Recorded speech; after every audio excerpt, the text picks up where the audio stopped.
Atong hatagag pagtagad mga higala.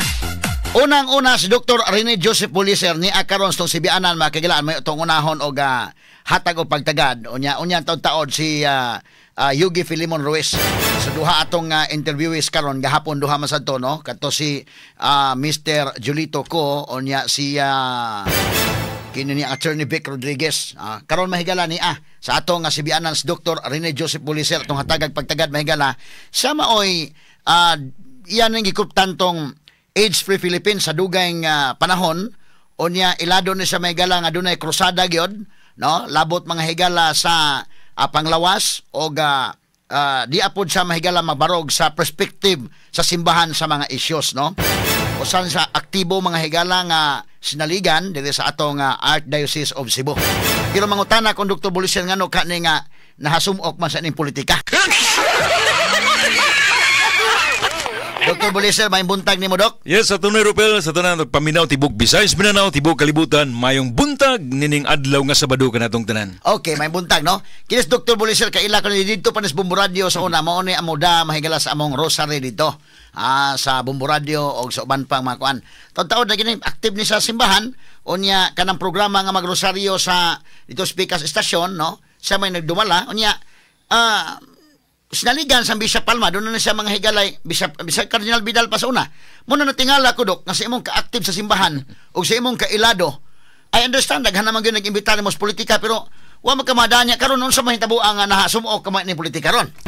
Well, tinuod na yung pungutan na ato ni Rupel nga nung first and foremost nga nung nisud na lang jud ko ani, wa may mong gagipost ko, pero tungod ni sa mga circumstansiya nga nakita nato through the years, sometimes magdagan ang katuigan, nag-anaman ka na murag napadaplin ang mga pagtulunan simbahan, murag gidua-duaan na lang pagtulunan simbahan. Muna nga nakita nato sa nilabay nga 13, 14, 15, 16, even karon nga 19 Congress nga mo tapos na pipila ka semana karon nga daghan sa to mga kaigsunan, mga congressman, congresswoman nga mismo unta Katoliko pero wa man sila mobalog sa pagtulunan sa simbahan. No, daghan man nila mga pro-divorce, pro-abortion, pro-gay marriage. Noon sa man sila nga imbis gitawag ng representante aron mo dila sila sa tingog sa lang kinabagan, wa man nun italiwan man sila apil ang ubang nga party list. Muna nga nining sitwasyon na para nako the 20th Congress nga mo-open karong umabot nga July is so crucial. Muna kung wa tay buhaton, di ta mo tingog, wa tay may padala dito sa Kongreso, luoy kayo ang baruganan o pagtulunan sa simbahan. In fact, 75% pas mga Pilipino karon Katoliko paman unta o Kristiyano. Kining imong party list, say-saye ko naman, unsa man gining maong party list? So may ngan ani o unsa may advocacy gid ani? Yes, ang ngan sa party list gitawag ni siya buhay, abbreviation na siya tinagalog nga buhay hayaang yumabong. Meaning sa binisya pa ang kinabuhi pasagdi nga mo kuyanap kay mo na isugo sa Ginoo sa Henesis 1.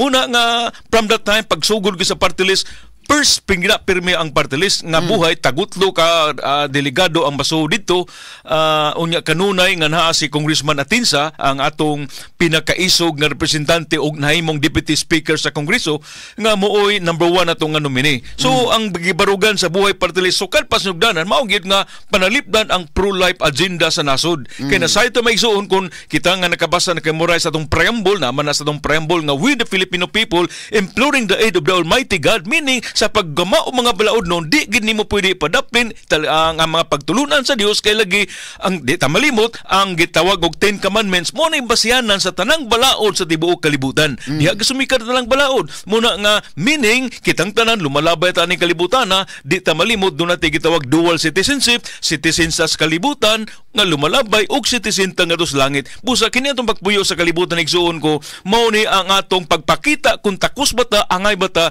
nga mudangat sa laing kinabuhi nga nagpaabot didto sa langit uban sa atong Ginoo. So kining buhay party list, ikapila man ka nga nominee ani? Well, matupa sa kumilik doon na kita tagutlo ka nominee. Yan di ata sa ikaduha nga nominee, meaning mag-una si Congressman Lito Atinsa ang atong sinaligan sa buhay party list sa pila ka tuigan, o sikan ikaduha nga nominee mao ko, meaning mo translate na into at least 800 to 1 million ka mga boto tibok Pilipinas. So kung makakuha og number of votes nga ana makakuha ta duha ka seat sa Kongreso, posible nga duha mo nga makikumbati dito sa Kongreso may labot sa mga pro-life nga mga balaod nun. Yes, pero I really am gyud nako nga mato pa ni Comelec Chairman Garcia, 60 million ang Katoliko nga botante, out bala 69 million nga botante, then nakinahanglan ng tag 1.5 milyones nga botante para makasud ang tulo nato kan representante. Unya dire sa Sugbo at Ropel do natay 3.6 million voters. So bisag makakuha lang tanag 500,000 sa tibuok probinsya sa Sugbo, nya laing 500,000 na kalaing mga probinsya sa Bias Mindanao, that will be enough nga makapaduso ta og duha nga tulo ka tingog dito sa Kongreso. So kumusta man ang imong pangampanya, paglibot-libot nimo sa tibuok nasod? I presume nga naglibot-libot ka sa tibuok nasod ni ining pagkampanya ining Buhay Party List. Medyo makaingon ko paggaslisura gini number one, watay kini ang background, watay experience, watag agib sa konsehal alas barangay. Nya ditso na ta sa usa ka pamaagi nga manghud lang ta sa senador kay lagi sanglit ang atong pangampanyahan tibok Pilipinas mangyod. Muna nga ni-advise mo siya congressman natin sa nga ayaw gigduol ni bisang kinsang politiko. So muna nga kung giduol ron ay rely heavily ari kita sa mga panabang sa atong kadakuan sa simbahan. Muna ako nang gistoryahan ang 80 ka mga obispo, ang gatos-gatos ka mga kaparian ug ang tanang leaders tibuok Pilipinas nga ipakita nato nga lisod man ang gitawag og Catholic vote but do not tay conscience vote, konsensya nga boto nga mobarog para sa simbahan ni Kristo. Okay, so kini ni ang unsa man gibahin ninyo ni Congressman Atienza panalitan nga ikaw bahala sa Visayas, Dok, ako bahala sa Luzon or Mindanao. Kay medyo dako man ang trabahon. Yeah. Ako ni representar sa Visayas, Mindanao. Okay. Una, for the last 90 days, ako na nang natuyok tanang mga probinsya, halos way tulganay, larga dito, lupa dito. Sila, si Congressman Atienza, knowing his age, siya mo concentrate sa Metro Manila. Ang third nominee, siya mo concentrate outside of Metro Manila. So, kumusta man? I understand, nagsulti na ko kung mga friends dito sa Diocese of Maasin, ni hatag po mo sa support si Bishop Precioso Cantillas dito sa Diocese of Maasin. Yeah, muna nakanindot ni Bishop Cantillas nga atong taga Cebu mismo, taga Naga, nga matupan niya, Doktor, manghinaot kong tanang mga obispo, tanang mga pare, dili magmakuli, dili mauwaw, pagpangumpanya para sa buhay, bisag diya sa pulpito. Kay ang Buhay Party List, dili ni siya tao, dili ni siya partido, kundi advokasya, kansang katuyuan, manalipod sa pagtulunan sa simbahan. Muna nga nobody could question, muna nga dito sa Maasin ni Sogo si Bishop Cantillas, tanang simbahan, tanang kapilya, pamutangan gyud og mga tarpaulin sa Buhay Party List. So kumusta do na kay mga tarpaulin pamutang dito?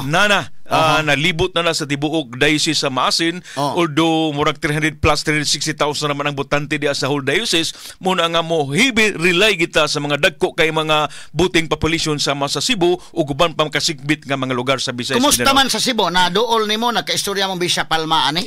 Well, katulo na may nag-istorya ug matupan niya, Doktor, di jud ko mo padaplin pagpangumpanya kay lagi nasayod ko nagkinahanglan ta og tingog dito sa Kongreso. And then I talk to other bishops matupa, nganong kanang dunay balaod nung dito diha pa ta magmarcha-marcha. Ang importante doon na tay tingog dito nga munay gitawag na to watchdog nga doon na pala yung mga proposition nga doon na iduso nga mga balaod nga supak sa balaod sa Dios, lihok na ta. So munay buhatunon sa Buhay Party List nga kitay watchdog na pala proposition nga iduso ang mga balaod nun, mutingog na ta, mumarcha na ta, magsaba-saba na ta ahead of time. Dili parehas karon nga makamata na lang ta nga approve naman ang divorce, approve naman ang union, approve naman ang mga balaod doon nga supak sa pagtulunan sa atong simbahan. Doon na ito'y balaod nga kinini ang, well, in fairness ining Risa yung Tiberos, okay naman na siya, pero doon na yung controversial nga balaod nga labot atong sex education nga kato mga bata nga unsam ning kalakiha nga medyo makakuan man alarma man sa ating maong nga balaod. Kung dito pa ang Buhay Party List, malagmit nga inyo na tong babagan dito pa lang. Yes, kay ma-scrutinize at durog maayo. Ang problema na ito, kasagaran sa mga congressman, murag kuwang sila sa pagtuon, kuwang sila research, unya dililig-on nilang baruganan pagka binunyagang Katoliko, muna nga akong hangyo sa mga representante may tawag ninyo, dili man ingon nga congressman, you represent the people. Muna nga magtuon mo niya, mamina mo sa tingog sa inyong sibahan, diin mo na nabilong. No? Unya constituent ninyo, majority Katoliko, aron unsay tingog sa katawan, mausa na inyong tingog dadon dito sa katawanan sa Kongreso. So mura og kadugayan og marcha-marcha dok, mura og nakauna-una na gyud kambida di madag marcha-marcha ni usahay. Dunay mga panahon nga kinahanglan kita mo appeals discussion didto sa Kongreso. Ako kang pangutan og dugang labot ana. Straight to the Now, point. pagtagad may balikan ta sa Dr. Rene Joseph Buliser kay kinigong iyang party list, buhay party list. Doon na ni advokasya mahigala labot sa mga pro-life nga mga balaod diha sa Kongreso. Muna nga naaghat siya ni ron kay medyo lisod man kayo doon na mga antay ko na diha nga tunga nga mga balaod no. So muna nga ni Asya mga higala. Now, gawas ni Bishop Cantillas, Bishop Palma, daghan ning mga obispo na duol na ni Modok sa Visayas ug Mindanao. Yes, practically silang tanan. Ang silang tanan ni pledge, pero ang problema how you transmit the pledge into action. Muna akong gihimo sa gipaluapan ako og mga suwat ang tanang paris-pris tibok Visayas Mindanao nga padre dili mamumugasto bisag piso, immobilize ang tanang mga Lee organization, tanang naglihok sa sibahan, gikas Lee Minister ngadto sa Katikis, ngadto sa mga Knights of Columbus, nga they should be solid sa atong panawagan kay lagi as I said, dili ni para nako para Congressman Atinsa kundi advokasya kansang katuyuan is primarily panalipdan, barugan, tindugan ang pagtulunan sa sibahan dito sa Kongreso. Now, si Sister Fee Barino nga maoy atong chairperson of the latest diri sa Archdiocese of Cebu. Kumusta man? Na duol na nimo ni, na istorya na nimo, mo support ba siya nimo ani? Yes, in fairness ni Ma'am Faye, no, pista ra ba dito sa ilang barangay ron San Vicente. Mamista dito ni kalakiha. Mista kita tanan ani. No, dako kang pista ni Father Siano ron. Napuno ka baboy giihaw dito ron. Anyway, nga si Ma'am Faye is really doing her job. Every week paluap gyud niya sa tanang leader sa siyam ka mga distrito diri sa Subo. Kumusta man mo? May ba inyong anggi nakapenetrate ba mo nga tos katanang kapilya, tanang mga parokya. Muna nga mainganyo gyud nato mga tanang leaders og mismo ang atong head sa Catholic Charismatic Communities, si Brother B. Cabral, ang atong mga Word Apostolate of Fatima, tanan gyud naglihok nga bisag silently tuas kabukiran muna nga ang ato laging hangyo sa atong magigsunan nga mi-confess nga sila na apay Ginoo silang kinabuhi nga magiusa ta, we should speak as one, stand as one nga para sa kabulahanan natong tanan, pinagi sa pagpada sa mga representante ngadto sa Kongreso, pinagi lamang sa buhay party-list. Unsa may imong mga hatagag priority nga pieces of legislation panalitan kung hatagan kag kahigayunan nga makalingkod dito sa Kongreso, mapun-an ang lingkuranan no sa buhay party list? Well, daghang kitag na prioritize sa Tony Rufel. Of course, number one, ato nang i-revisit ang atong reproductive health law. Kung ato pa nang kuwaag ngipon, kuwaag kuko aron di na gina siya makakauras pa, makadaot sa pamilya pinagi sa all-out nga artificial pamaagi sa family planning nga wa nakikinanglan na ron kay lagi dapat may bawa mga tao nga ang Pilipinas ron matupas PAPCOM naa nata sa 1.9 ang total fertility rate hagbong nata from the 2.1, meaning ang kinabag-an dos mga pamilya wa nay tagutlo tagupat ka anak, duha usa na lang ang ang mga majority. Muna nga aton luwason ang Pilipinas kay kitay paglaom sa tibuok kalibutan in terms of markets atong katawhan nga mararbaho tibuok kalibutan. Number 2 is gawa atong revisit ng atong katong napasar nga RH bill o RH law na karon. Ang ato is tan-aw nato unsa pay madugang nato nga mga benepisyo alang sa atong mga persons with disabilities, ang atong mga senior citizens ilabi na mga masakiton o mga pobre pagyud. Luoy kayo nga sa akong klinika katunga sa akong pasyente tigulang, pobre, unya masakiton pagyud. Dili kay maghuwat lang ta kay dunatay ihatag sa gobyerno, dapat masustain siya. Ang lain atong gibarugan mao nga duna gitay programa alang sa tanang media practitioners. No way laing nitingog ana para sa mga media practitioners nga unta panalipdan sila, tabangan sila unsa ilang benepisyo, whether active or inactive na sila sa ilang profesyon. Kay nasayod ta ang media practitioners, labi na ang commentators, dramaturga, they are the exponent of welfare sa katawhan sa Pilipinas. Ingon man atong gipresentahan sa atong mga siman kay nawa naman to ilang marinero nga party list, atong representahan ang mga siman, and finally ang atong mga barangay health workers. Okay, Dok. Wala ko'y mga pangutana gawas kung doon na pa kayo dugang mga informasyon o imong, mo ni ang imong, kuano, mo ni ang imong poster. Yeah. Kini, mo ni. Ibalik ang Diyos sa Kongreso, buhay party list, inyong kasandigan o busis sa Kongreso. Okay, mo ni. Dr. Rene Buliser, number 2, nga, kuan, kinini ang nominee, no? Number 63 dahil buhay.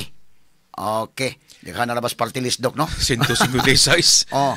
So, mo kumbati ka double time kay gyud kay 100 pero to 156 ang party list. 156 ang naa sa baluta. 5 ka ana. So, kumbati gyud Dr. Buliser. So, ang ako lang panaymilit nga pahangyo sa magigsoon maigsoon. Number one, ang problema namong tanan is katunga na sa mga Pilipino mamutar og party list. So ayon taon saya nga ang inyong boto. You have to vote, no? Anya ikan inigbutar ninyo sa party list usara sad ang butahe dili buhi di 2 3 4 kay matubas kumilik mainbalido ang baluta. So ang akong hangyo yung tanamig so nagpatalinghog nga palihog inigdawat niyo sa iyong baluta puhon sa Mayo 12 unya na nang congressman, unya na nang mayor, unya na nang mga konsehal hibaw na mo na memorize na ninyo ari mo ditso sa kinaubsan nga parties baluta nga mao ang party list og diretso sa numero 63 63 mao na Country Codes Pilipinas Attorney Rufel number 63 og mao na siya ang butahe ninyo na adiya nakalinya number 63 ang buhay party list magdala og kugmaon panalipod alang sa pagtulunan sa Dios og kabuhlanan natong tanan mga anak sa Dios dinhi sa Pilipinas. Okay, daghang salamat Dr. Rene Joseph Buliser sa pagbisita diri sa atong CBN DYHP RMN Cebu og live puta karon sa IFM o sa atong mga social media platforms. Salamat Dr. Buliser. Oh, God bless us all.